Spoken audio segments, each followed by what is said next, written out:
ঠিক আছে আমি শুরু করছি so this is one of the working papers that I'm doing with Dr. Ghazi Hassan. He's actually a senior lecturer at University of Waikato, New Zealand, Department of Economics, and I'm working at School of Business Economics as an associate professor, and our topic is public programs and remittances influence on private storm protection action. Is crowding out effect most likely outcome? Volume is okay? I don't know. Okay. So just briefly I'll talk about the background, considering the increasing frequency and severity of storm events due to climate change induced development.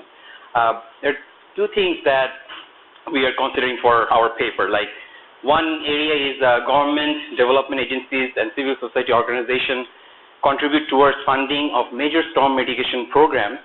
But what we found that there's a bit of like a coordination problem. All these three actors or three players, if we consider, they want to contribute to the storm mitigation programs, but it's like a bit of like disjointed manner. There's no understanding or that kind of, maybe there's some agreement there, but not like a strong understanding, like so that it could be coordinated.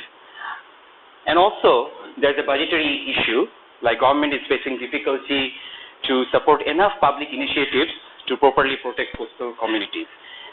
It's not only found by the IPCC report, but also at the World Bank, and recently some articles came out that it's indeed the scenario, not only in the low-income countries or developing countries, but also countries like, I would say, USA, United States. Like if you look at what happened last year, Hurricane Maria, those that affected the Puerto Rico and other places, there's a big issue about supplying those relief and rehabilitation program-related funds on time.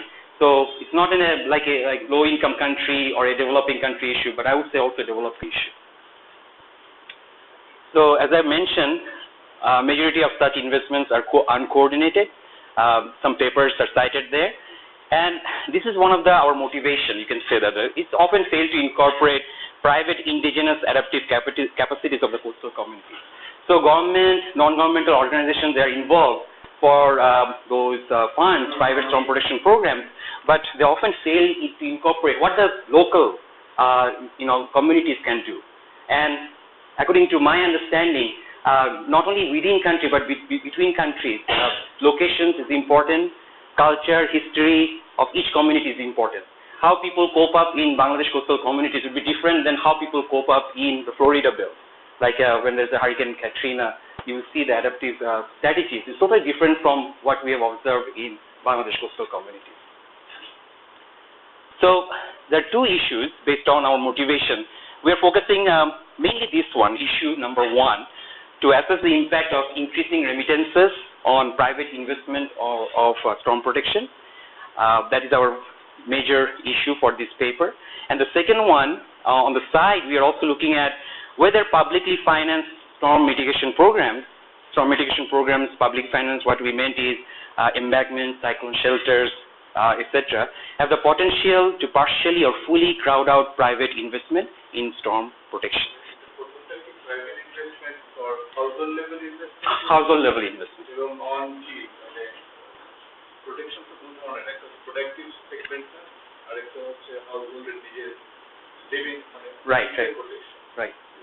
The second one, sir. Second one. I will provide some example. It's a bit of like a literature here. There are three factors that when we are trying to delve into the literature, the three factors we found. There are other factors we mentioned in the paper, but we felt like these three factors could be related with our model. First one is the perception on natural disaster risk.